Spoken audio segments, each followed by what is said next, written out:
Today is pretty much a history lesson on how Darwin became curious about the organisms here on Earth and Earth's early history. This slide gives you some background information on Darwin.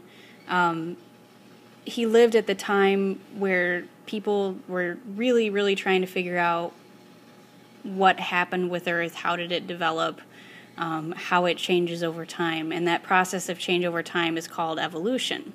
You see that word here. His theory explained how modern organisms came to be and how they might be related to ancestors, early fossil evidence kind of organisms. Charles Darwin was a naturalist on a ship called the HMS Beagle. You can see here where his voyage took him. Ship's naturalists were in charge of collecting, sketching specimens, plants, animals, all along the way. So that's what he did. He took sketches, collected organisms, bring those sketches and specimens back to the King and Queen of England and said, this is what I did while I was gone.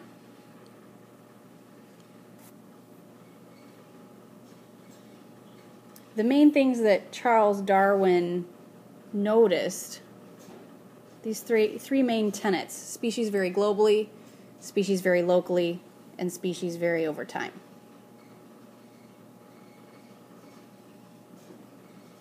The one example that we're going to talk about that's given here is that he found flightless ground-dwelling birds on 3 different continents, 3 different grasslands. So in South America, he saw the rheas. They act a lot like ostriches. They look a lot like ostriches. They live in South America. Ostriches live in Africa. And then a very similar bird to those two also lived in Australia, the emu.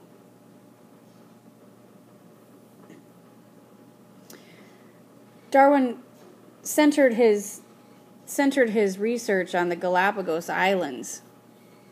The Galapagos Islands are off the west coast of South America, and he looked at a couple different types of species. The first one were the land tortoises. These guys are huge.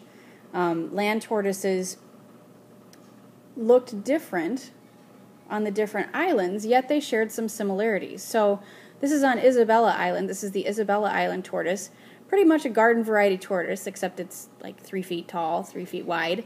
But you can see normal shaped shell and feeds off of vegetation on the ground vegetation.